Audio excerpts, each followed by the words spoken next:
He barked once, then again. Not at a gun, not at a bomb, but at a child's backpack. Two strangers sitting quietly at a bus stop. One was a man with a calm smile. The other, a silent little boy holding onto a blue dinosaur bag. Everyone else saw a family, but Kane, the German Shepherd, saw something else. What he uncovered made officers freeze, shut down the depot, and question everything they thought they knew. It wasn't candy. It wasn't crayons. It was something far more dangerous, and what that little boy did next will break your heart and rebuild it all in the same breath. Before we begin, I'd love to know, do you share your life with a dog? Tell me their name in the comments. Who knows, they might just remind you of today's story. The morning fog rolled in low over Brooklyn Heights, a quiet suburb pressed between cornfields and concrete.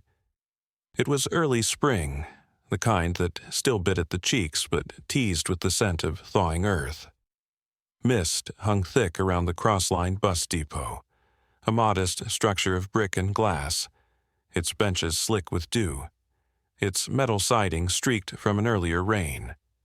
The schedule board buzzed quietly as the next bus, Route 14, prepared to head west toward Cedar Rapids. Officer Rachel Dunn paced the perimeter of the depot, her boots scuffing the wet pavement with calm familiarity. At 34, Rachel moved with a deliberate, measured grace, shaped by years of patrol work and a quiet determination that had hardened since the death of her daughter 5 years ago. Her dark brown hair was pulled into a loose ponytail, tucked beneath a navy cap that matched her police jacket. She had hazel eyes that always seemed to be reading more than people said, and a voice that rarely rose above firm calm. Beneath her duty belt swung a standard-issue Glock, but beside her, tethered on a short lead, walked the sharper weapon, Kane. Kane was a 5-year-old German Shepherd with sable black fur dusted in charcoal gray across his shoulders. His ears stood high, always alert, and his eyes, deep copper and unnervingly intelligent, seemed to flicker with thought. Once trained for military use, Kane had been reassigned to local law enforcement after his handler suffered an injury overseas. Since then, he'd worked with Rachel as a K-9 detection unit specializing in chemical, biological, and human scent tracking. He rarely barked without reason. He never hesitated when danger was near. They were halfway through their second patrol loop when Kane stopped. The depot was sparse at that hour. Only 3 travelers waited along bench row 2. One was an elderly woman in a purple windbreaker, knitting slowly and muttering to herself. Another was a young man in headphones, lost in his phone. The third pair caught Rachel's eye. 2 figures on bench 6, a man and a small boy. The man, in his mid-40s, wore a gray trench coat over a collared shirt, his salt and pepper hair carefully parted. He held a travel mug in one hand, the other resting gently on the boy's shoulder. His smile was mild, polite. The boy, maybe 6, sat very still. His hood was up. A bright blue dinosaur backpack lay in his lap, unzipped slightly at the top. Kane's ears twitched, then came the bark. It was short, sharp, not frantic but deliberate. Rachel froze. She felt it in her chest, the way a pianist hears the one wrong key in a perfect melody. She gripped Kane's lead more tightly. The bark came again. The man on the bench looked up with surprise. "Something wrong, officer?" he asked, voice smooth, curious.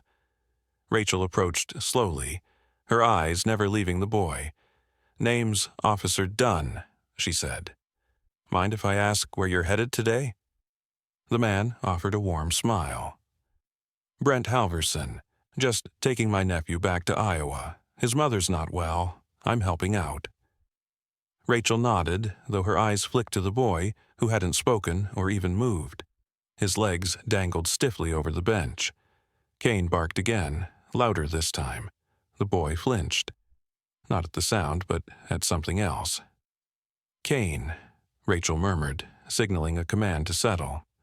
But he didn't sit. his body lowered into a prowl stance. His gaze locked onto the backpack. "Does your nephew have any snacks in that bag?" Rachel asked, voice still light. Brent chuckled. "You know kids. Probably some gummies or crackers, maybe candy. He won't tell me half the time." Rachel crouched down, careful not to alarm the boy. "What's your name, sweetheart?" The boy didn't answer. His fingers twisted around the strap of the backpack. Kane growled. Not loud, but low. The kind of sound that vibrates through the floor and finds a place inside your bones. Rachel's jaw tightened. "I'm going to have to ask you to come with me to the station room," she said, rising to her feet. Brent's smile dimmed. "Is that really necessary? He's just a kid." Kane lunged forward one step. Rachel held him firm, but the warning was clear. The young man with headphones looked up now. The old woman paused her knitting. "I'm afraid it is," Rachel replied. She gestured toward the service office beside the depot restrooms, a small building with a glass wall and a secure door. Brent hesitated. For the first time, his fingers tightened around the boy's shoulder, not protectively, but possessively. The boy whimpered, barely audible. "Sir," Rachel said, and there was no softness now. "Let go of the child. We're moving. Now." For a moment, Brent's eyes flicked to the approaching bus pulling into Bay 3. His jaw worked. Then he stood. "All right," he said, with that same hollow smile. "Lead the way." Kane's muscles were taut under Rachel's grip as they walked.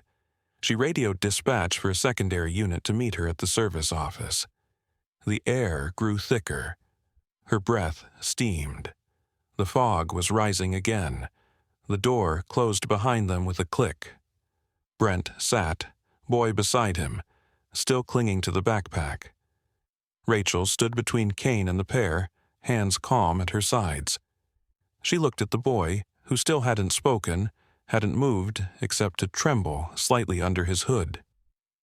Kane was silent now, but his body buzzed with alertness, ears pinned forward. Rachel leaned slightly toward the boy. "Hey there, you're safe, okay? You don't have to say anything. But if something's not right, you can tell me with a nod, or even just touch Kane." The boy's lip quivered.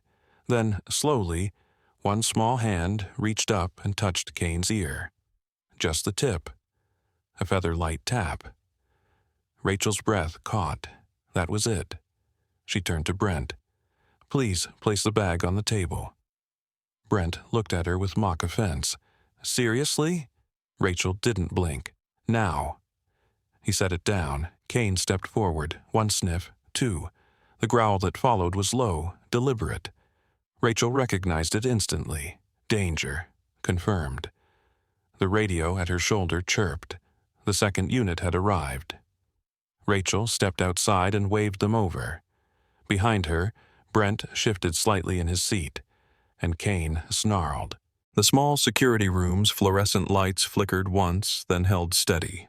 Rachel stood silently by the door, her arms crossed as Kane paced a slow arc near the boy and the man Brent Halverson.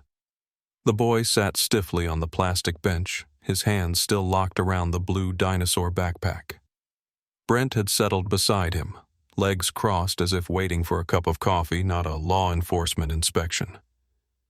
There was an eerie calm to him, his shirt unwrinkled despite travel, his leather shoes oddly polished, his smile steady but soulless.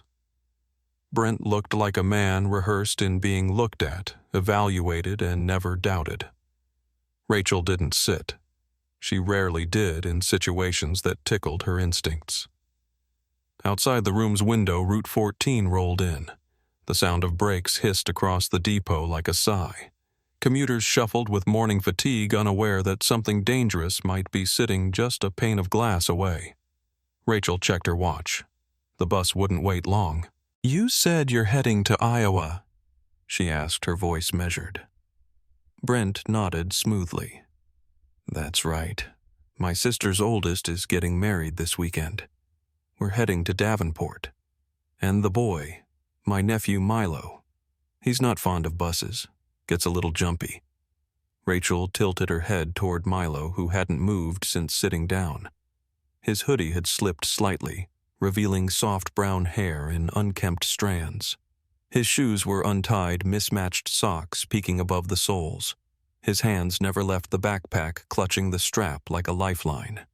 His face remained blank, emotionless, but his fingers trembled faintly. Kane, sensing it, stood completely still now, eyes focused on the boy's right foot, which tapped unconsciously. Rachel opened the door slightly, calling out to an older bus passenger who was passing by. "Ma'am, may I speak with you a moment?" The woman turned. Her name tag, pinned neatly to a brown cardigan, read Marjorie Ellis. She was perhaps in her late 60s, with tightly curled silver hair, sharp eyes behind reading glasses, and a canvas tote full of knitting yarn. She walked with a slight limp, the result of a hip surgery she openly discussed with strangers during long rides. "Of course, dear," she said with a gentle but firm tone. "Is something the matter?" Rachel stepped aside. "You were waiting for Route 14 yesterday, too, weren't you?" Marjorie squinted toward the window. "Yes. Going back and forth between my daughters in Springfield and my cousin's place in Rock Island." "Why did you see this man and boy before?" Marjorie leaned forward slightly, peering through the glass at Brent and Milo. Then she gave a short, definitive nod. "Yes. Yesterday morning. Same bench, same backpack, same silence." Rachel's brow furrowed. "You're sure I'm an old woman but not blind?" Her voice turned sharp. "That boy hasn't spoken a word. Not to him, not to anyone. Just sat there, still as a statue. It's not normal." Rachel glanced back at the boy, still unmoving. "Did they board a bus?" "No," Marjorie said. "I thought it strange. They just stayed. Bus came, people left, but they didn't get on. Sat right through it." Rachel's pulse quickened. She nodded. "Thank you, ma'am. That's very helpful." Marjorie smiled wryly. "I raised 4 boys. You learn to notice things." She adjusted her glasses. "Be careful with that one. His smile's too smooth." Rachel stepped back into the room and closed the door. She looked at Brent. "We need to talk about your travel yesterday." Brent blinked slowly. "I'm sorry. You were at this station yesterday. Didn't take the bus." Brent raised his eyebrows. "We missed it. Got distracted. Thought we'd try again today." Rachel didn't speak for a moment. She watched as Kane began circling again, nose twitching near the backpack. Milo flinched slightly. "That's odd," she said flatly. "You didn't mention it before." Brent leaned back. "Wasn't important." "Everything's important, Mr. Halverson." Brent's fingers tightened on his knee.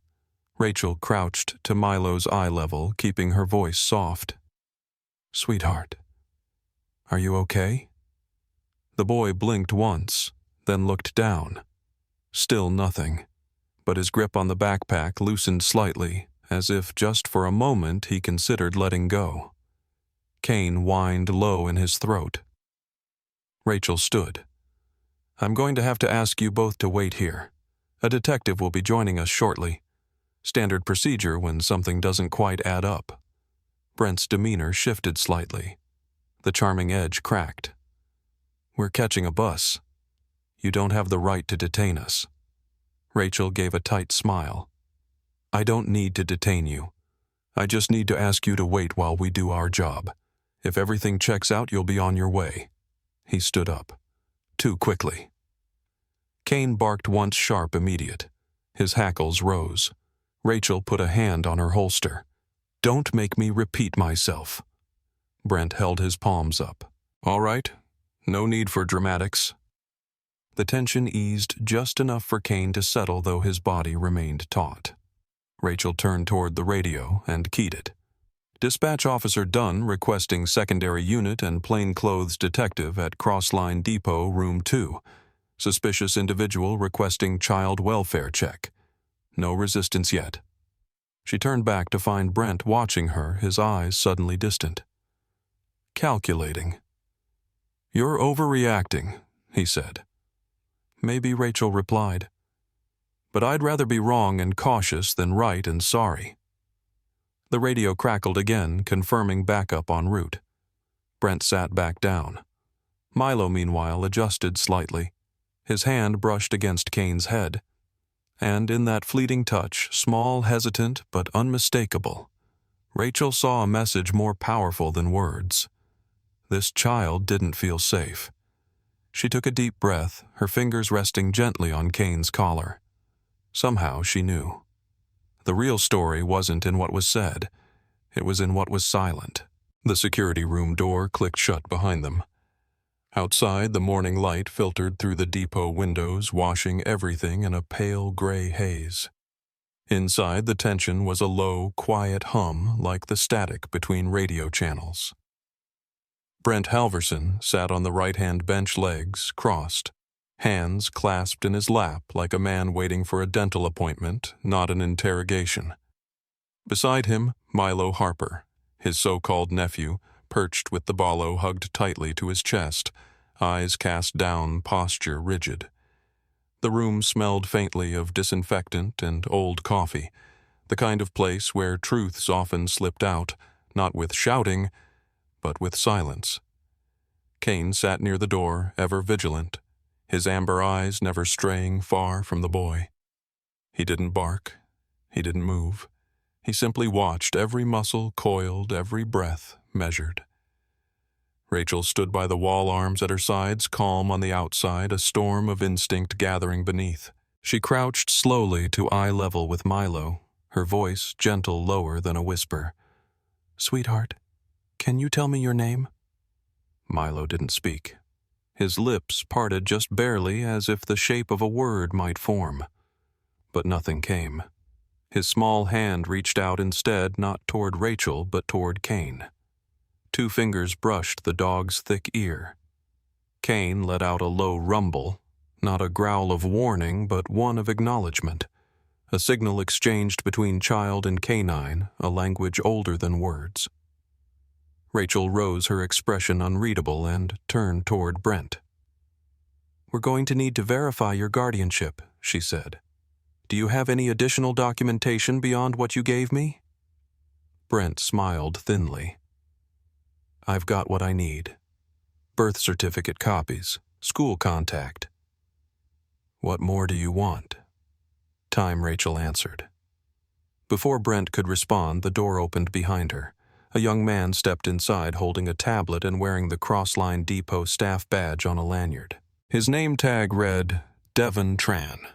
He couldn't have been more than 24, wiry with angular features and a faint shadow of stubble. His black hair was tucked under a crossline cap and his fingers were fidgety, clearly unused to walking into a police situation. "Officer Dunn," he said half apologetically. "Sorry to interrupt." Rachel gave a small nod. "What is it?" Devon cleared his throat. "I was checking our surveillance from last week. Just standard rotation. When I saw your request come through, I checked footage from 2 weeks ago, too. That man," he pointed subtly toward Brent, "was here on March 4th. Not with that boy." Rachel's heart hitched. "Who was he with?" Devon looked down at his tablet, then turned it toward her. The screen showed grainy, black and white footage of Brent walking through the terminal. But it wasn't Milo beside him. It was a young girl, maybe 8 years old, long dark hair, wearing a blue coat and holding a plush bunny. Rachel narrowed her eyes. "Can you zoom in?" Devon pinched the screen, enlarging the girl's face just enough. Even in poor resolution, her expression was unmistakably anxious, head tilted down, posture withdrawn. Rachel swallowed. "What's the timestamp?" "March 4th, 7:42 a.m. She looked back at Brent, whose gaze remained fixed forward. The girl, she asked Devon quietly. Devon's voice dropped. "I cross-checked with missing persons. Her name's Sophia Rains. Disappeared from a rest stop in Indiana 3 weeks ago." Rachel exhaled, slow and cold. "Thank you, Devon."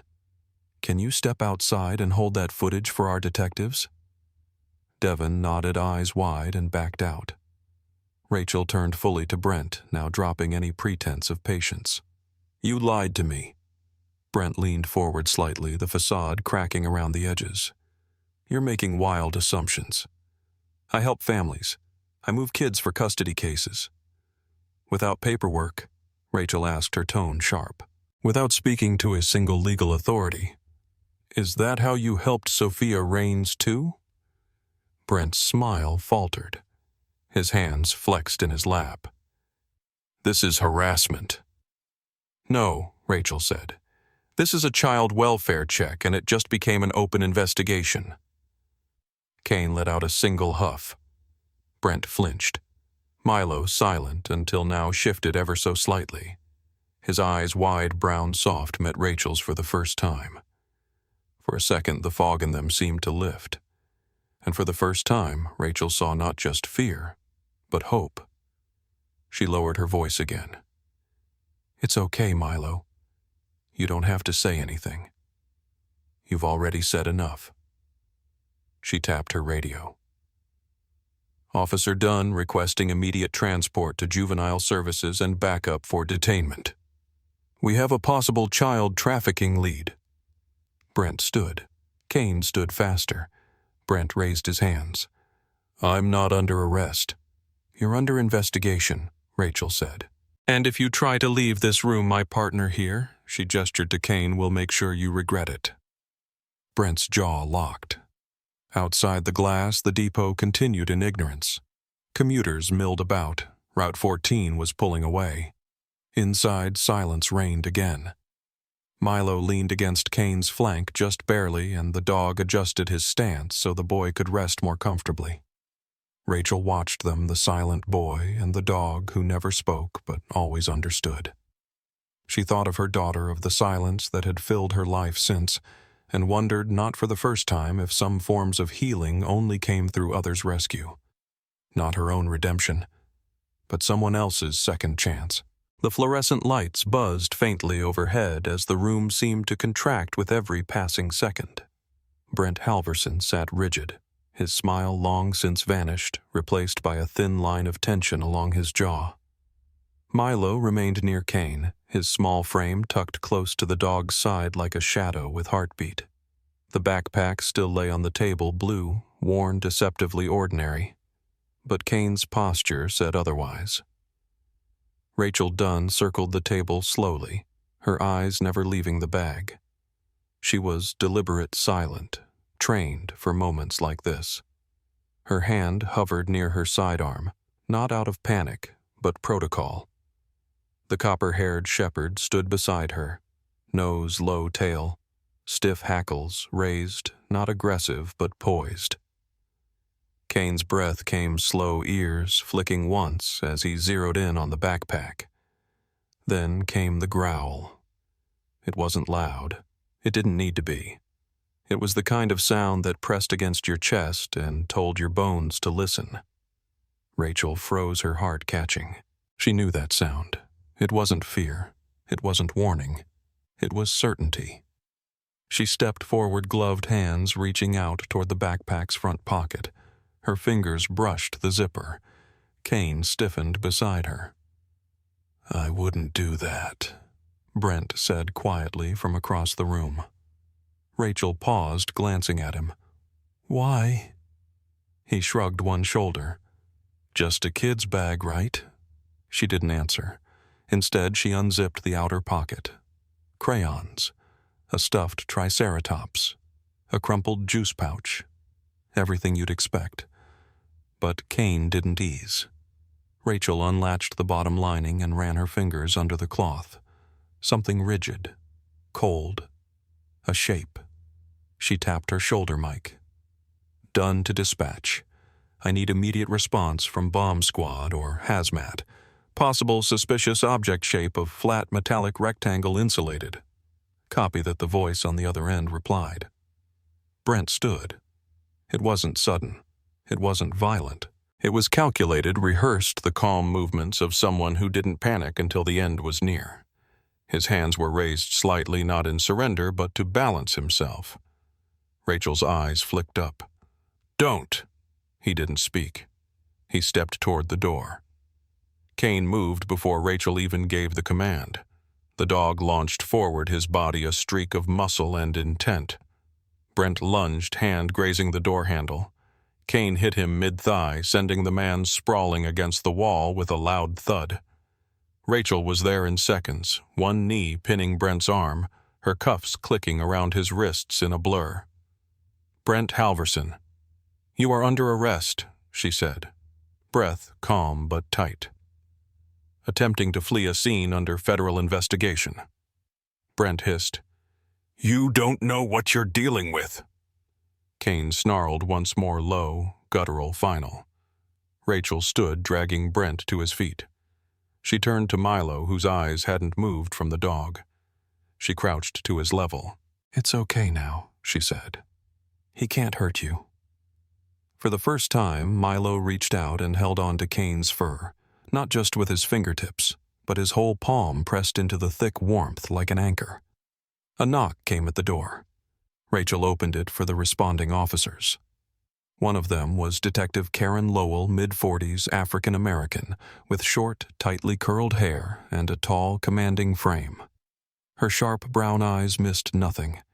She wore a dark gray blazer over a navy blouse, a silver chain visible at her neck, worn smooth from years of pulling at it during long interviews.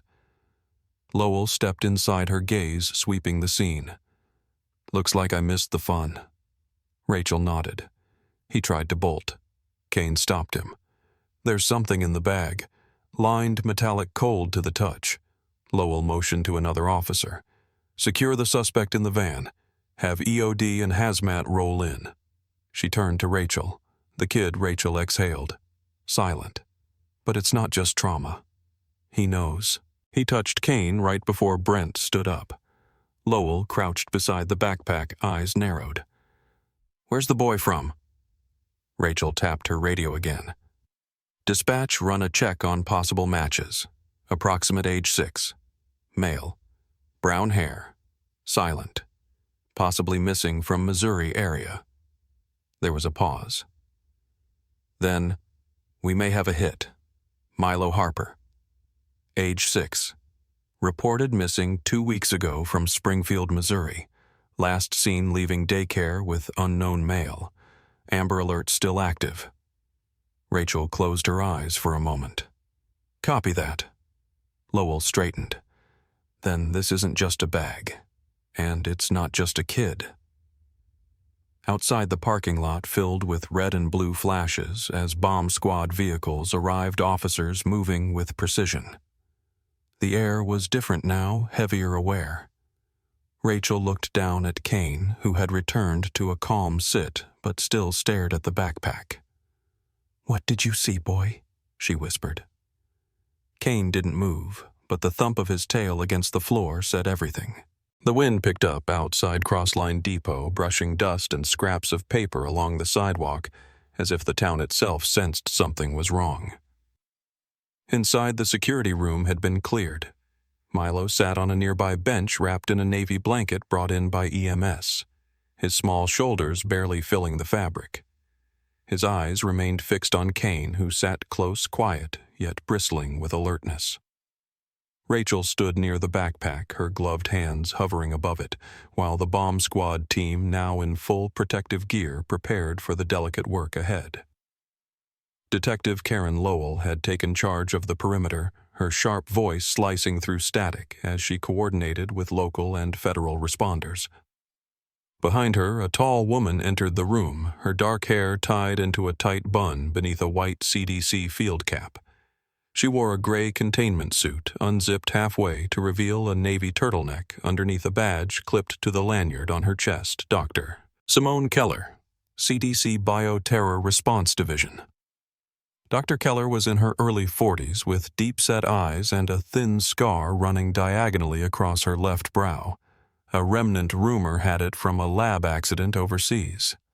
Her demeanor was brisk, clinical, and devoid of small talk, but her reputation was unmatched in the field of emergent pathogen threat analysis. She paused as she entered, assessing the room before focusing squarely on the dog. "That him?" she asked, voice low and clear.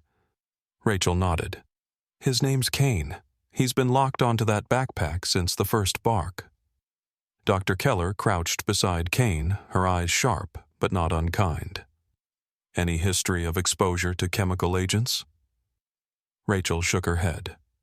"Trained on several biologicals, narcotics, explosives. But what triggered him? We don't know yet." Keller stood and nodded to the technician in the corner. "Let's see it." A robotic arm, guided remotely from behind a plexiglass barrier, slowly reached into the backpack. The stuffed triceratops was lifted, first one button, eye-missing stuffing slightly exposed at the seam. Next came a paperback children's book, then a crumpled hoodie.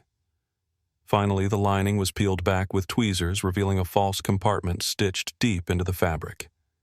There it was, a silver case.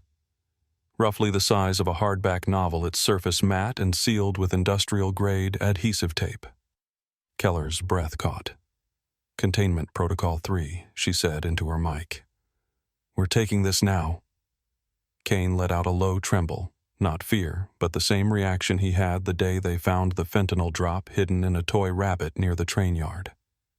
Rachel felt it before she heard it. Kane's whole frame stiffened just for a second, then resumed his stillness. Rachel turned to Keller. "What do you think it is?" Keller approached the glass and peered in. "We won't know until we get a scan, but from the design, this isn't commercial. It's thermal sealed, likely to maintain internal temperatures used for biologicals. Could be viral samples, genetically modified pathogens, or worse." "Worse?" Rachel asked, her voice level. Keller's reply was grim. "Synthetic strains, the kind that don't occur in nature, designed to evade detection. I've seen it before in Ukraine and once in Sao Paulo, but not like this, not in a child's backpack." Lowell stepped forward. Kane picked it up before any sensors did. Keller looked at the dog again. "You're saying the dog sensed a mutation before we could read it?" Rachel answered for her. "That's exactly what I'm saying." There was a long silence. Keller turned to the technician. "Secure the case. Full hazmat lockdown. I want it in the mobile lab in 10. As they sealed the backpack in a biocontainment cube, the bus depot outside fell completely still. Police cordoned off every entry point, red tape fluttering in the wind. Routes were suspended. Commuters were redirected. News vans lined the far sidewalk, held back by a firm wall of uniforms. No information had been released publicly, only a vague advisory, suspicious package security protocol in place. Inside, Rachel crouched next to Milo. "You doing okay, kid?" she asked softly. Milo gave no answer, but his fingers found Kane's fur and held tight. Dr. Keller approached and glanced at the boy. Her face, though firm, softened a degree. "How old is he?" 6, Rachel replied. "His name's Milo Harper. Went missing 2 weeks ago. Looks like Brent used him to carry this across state lines." Keller's lips tightened. "Weaponizing a child. We've crossed a line." Rachel stood slowly. He didn't say a word. Not until he touched Kane. Keller gave a slight nod of respect toward the dog. "Keep that one close. I have a feeling he just saved a lot more than one life today." As the cube containing the case was loaded into a specialized vehicle outside, Kane finally relaxed. His ears twitched. His breathing evened. Rachel stroked his head once silently. The depot was quiet now, the danger contained. But in Kane's eyes, Rachel saw something more than instinct. She saw the weight of knowing. The conference room inside the Crossline police substation had been hastily converted into a temporary reunification center. The beige walls were bare, save for a laminated floor plan and a faded map of Illinois. Outside, the last rays of the afternoon sun spilled across the linoleum, casting long shadows across the metal folding chairs and a plastic table with lukewarm coffee. The hum of low conversation and dispatch radios floated from beyond the door, but within the room everything was quiet. Tense. Waiting. Milo sat on a cushioned chair near the corner, knees pulled up to his chest beneath the navy blanket that still swallowed most of his small frame. His face was expressionless, gaze fixed on the floor. A juice box sat untouched in his lap. He hadn't spoken a word since the backpack was taken. Not to Rachel, not to the nurse, not even to Kane, who now rested quietly at his feet. Then the door opened. A woman stepped in, escorted by a plainclothes officer. She looked to be in her mid-30s, with dark auburn hair pulled into a messy bun and pale skin stretched thin from days without rest. Her name was Carla Harper Milo's biological mother. Her clothes, an oversized gray cardigan and faded jeans, were clean but wrinkled, as though she'd changed in a hurry and never sat still long enough to fix them. Her hazel eyes scanned the room the moment she entered, and the moment they landed on the boy, her knees nearly buckled. Rachel moved quickly and caught her by the elbow, steadying her. "Is it really him?" Carla's voice cracked. Rachel nodded. "DNA and photo confirmation match. His prints were in the system from a school health form. He's yours." Carla let out a breath like a punctured balloon. She crossed the room in 3 strides, dropped to her knees, and cupped her son's face in both trembling hands. "Milo," she whispered, her voice breaking completely. "Sweetheart, it's Mommy. I'm here. You're safe. I'm here." Milo blinked. For a moment he did not react. Then he slowly turned his head, his eyes lifting to hers. His lip quivered. His hands gripped the edge of the blanket. And still silence. Carla pulled him into her arms anyway. "You don't have to say anything, baby. You're safe now. I've got you." Rachel stepped back, giving them space. She watched quietly, her hands loosely folded. Behind her, Kane shifted slightly, rising to his feet and padding over to Milo. He sat beside the boy and nudged his head gently against the child's arm. That's when it happened. Milo let out a sound, not a word, not a sentence, but a broken sob. Then another, and another, and finally he cried. Deep, aching cries that had been locked behind silence for far too long. His body shook in Carla's embrace, and she rocked him gently, whispering words only mothers knew how to say.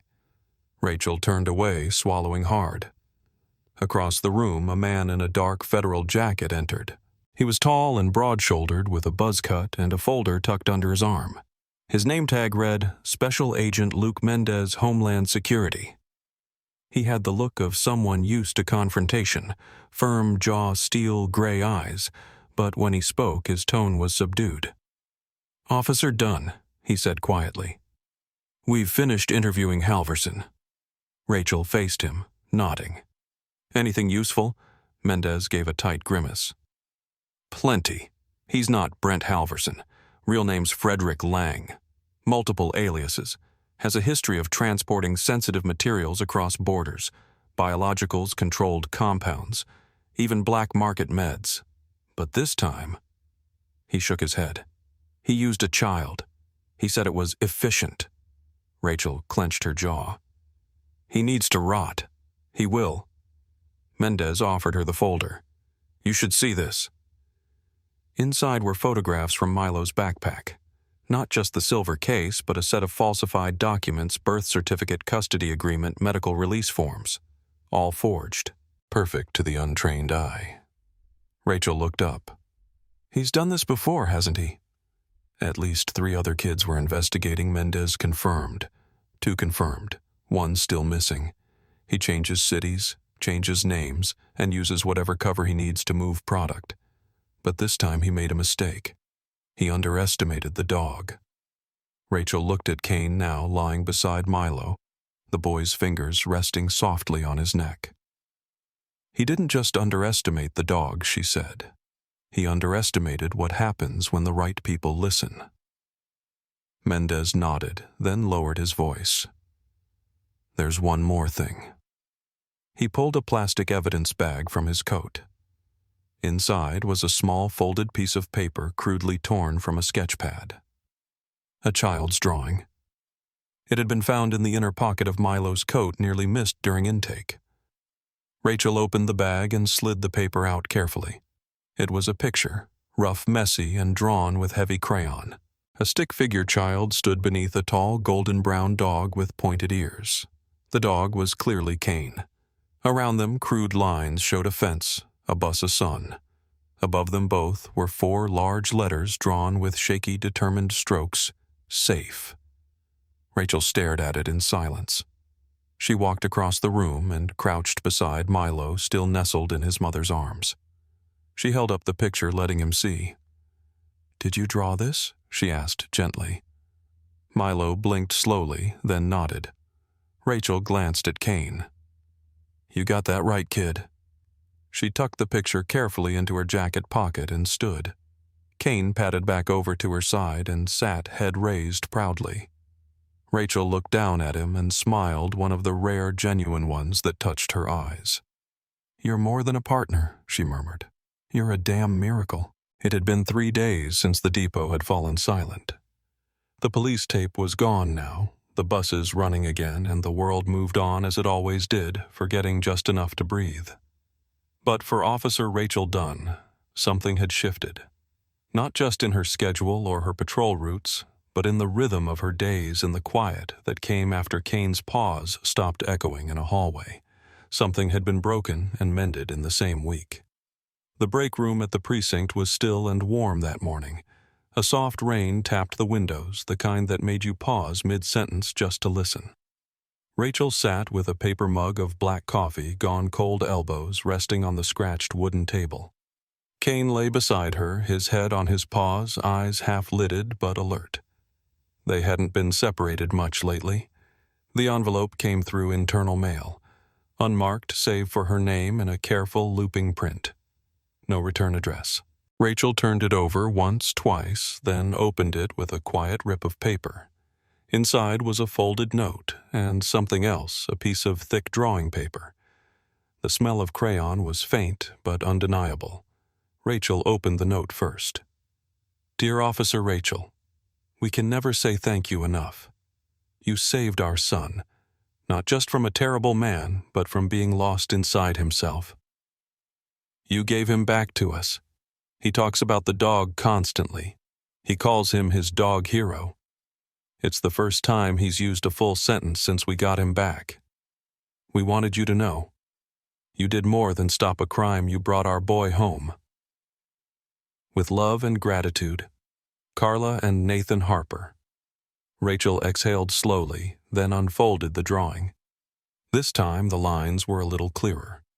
A woman stood beside a tall dog. The woman wore a badge crudely drawn but unmistakable. Next to her stood a child with stick legs and a wide smile. All 3 were holding hands somehow. Above them, in shaky, proud letters, "Thank you, dog hero, plus Miss Rachel." She stared at the drawing for a long time. Then she folded it carefully and slipped it into her inner jacket pocket just over her heart. Later that day, the sky cleared for just a few hours. Rachel didn't head home. Instead, she drove out of town past the farm roads and low brick fences until the path narrowed into gravel and the trees began to thin. The small cemetery lay tucked between 2 sloping hills, its headstones weathered but lovingly tended. She parked beneath a sycamore and opened the back door. Kane jumped out, shook the dust from his coat, and trotted ahead as if he knew where they were going. They stopped at a small white stone with the name Sophie Dunn etched delicately into the granite. A tiny butterfly was carved above it. Rachel knelt. There was no one else there, just the wind and the quiet sounds of birds in the trees. She pulled the folded drawing from her jacket and placed it gently at the base of the stone, weighed down by a smooth river rock she'd kept in her pocket since spring. "I got your message, baby," she whispered. "You sent me something to hold on to. I heard you." Kane lay down beside her ears, flicking eyes, watching. "You'd have liked Milo," Rachel added, smiling faintly. He doesn't say much, but he says what matters. They stayed for a long while, the dog and the woman, bound not just by duty, but by the ache of loss and the healing it eventually allowed. On the drive back, Rachel glanced at Kane in the rearview mirror. He sat upright in the backseat, eyes on the horizon, ears twitching at every passing noise. "Dog hero," she said out loud, chuckling under her breath. "You better get used to that." Kane thumped his tail once in agreement. The rain had stopped. A streak of sun broke through the clouds ahead, lighting the road like a promise. The morning began with golden light slicing through the blinds of the precinct's K9 unit garage, cutting lines across the tile floor and the row of metal crates, each labeled with a name and badge number. The city had returned to its usual rhythm school bells, rumbling buses, the hiss of early traffic, but Rachel Dunn moved through it with a slower stride now. A more thoughtful one. Her patrol car sat parked in its usual spot, a few streaks of dried mud clinging to the wheels from their rural detour days before. Kane was already sitting in the back seat, upright and alert. The door had been left open for him as always. He didn't need to be told where to go anymore. He simply knew. Rachel, now back in full uniform, stepped outside holding 2 thermoses coffee for herself and chicken broth in the small insulated bowl Kane preferred when he refused to eat during stressful days. She placed it at his feet and smiled. "You ready?" she asked. Kane's tail tapped once against the seat. They rolled out at 7:03 a.m., right on schedule into the waking heart of Brooklyn Heights. The town didn't look any different. The corner bakery still had its chalkboard signs. The kids still stood at the crosswalk near the school, holding backpacks and sticky hands. But Rachel looked at it all with different eyes. At Crossline Bus Depot, life had resumed. Commuters waited in lines, heads tilted to phones, earbuds, in no idea that not long ago this was a battlefield. Rachel pulled into the side lot and stepped out, adjusting her belt and scanning the depot entrance. Kane jumped down after her, landing clean and steady on the pavement. They did their usual loop, nodding to the station attendant, a stout man in his late 50s named Tony Reyes, who always wore the same blue knit cap and greeted Kane with a reverent salute. Tony was a widower, retired Navy, known for his quiet humor and devotion to feeding the stray cats that wandered near the depot fence. "You've still got the best nose in town, huh?" Tony said, offering Kane a biscuit from a pocket. Kane sniffed it, accepted gently, and sat like a soldier. Rachel smiled. "He takes his job more seriously than I do." Tony chuckled, then leaned in. "You know, I've been working this depot 15 years, seen a lot of uniforms walk through. But that day, what you and that dog did, it's the first time I've ever seen a miracle in transit." Rachel looked away, her voice soft. "We just listened when others didn't." They moved on. Later, when the crowd had thinned and buses came and went with regular hums, Rachel found herself inside the main terminal watching people come and go. Kane sat beside her bench, ears perked, his breathing steady. He didn't seem restless, just present, as if waiting not for danger but for clarity. A little girl approached, no older than 5, with curly blonde hair and purple boots. Her mother followed closely behind, carrying a diaper bag and a tired smile. The girl paused in front of Kane. "Can I pet him?" she asked. Rachel smiled. "If he says yes." Kane stayed still, then gently leaned forward, touching his nose to the girl's hand. The child giggled and crouched down. "He looks like a superhero." Rachel nodded. "He kind of is."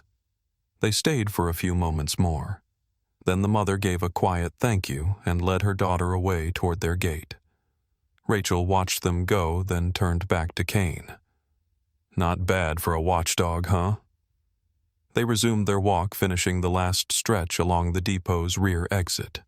The sun had climbed higher now, and Kane's shadow stretched long behind him, trailing like a silent companion. As the depot emptied once more, just a lull between departures, Rachel sat on one of the benches facing the loading bays. Kane climbed up beside her, settling with a quiet huff, his head resting against her thigh. She looked around. No flashing lights, no officers, no cries for help, just quiet. She leaned closer to him, brushing a hand through the dense fur along his neck. Her voice came low, almost inaudible. "You saw the truth before any of us did," she said. "When all we had were instincts, you had certainty." Kane didn't move, but his tail flicked once, slow and sure. Rachel smiled faintly, the kind that doesn't reach the lips but lives in the breath between thoughts. Some partners wore uniforms, some carried guns, but hers had fur and a heart too big for words. The sun broke through the depot skylight, landing squarely on the two of them. Rachel closed her eyes just for a moment, letting the warmth land on her face, while Kane stayed still beside her ears, up, eyes forward. Watching, always watching. The watchdog of the crossing. Sometimes miracles don't come with thunder or bright lights. Sometimes they arrive quietly on four paws in the stillness of a bus station through a bark that no one else understood. Kane didn't wear a cape. He wasn't trained to sense love or danger in a child's silence. And yet through his loyalty, God spoke louder than sirens. Because when everyone else saw nothing, Kane saw truth. This story reminds us that faith often whispers. It comes through instinct, through courage, through those who stand watch when no one's watching. In a world too quick to overlook, may we all learn to pause, to trust, and to listen deeper. If this story touched your heart, share it with someone who still believes in second chances. Subscribe for more true stories of hope, healing, and the divine bond between humans and animals. And if you believe that God sometimes sends angels with fur and amber eyes, drop an amen in the comments below. May He bless you today with the same quiet strength He gave Cain.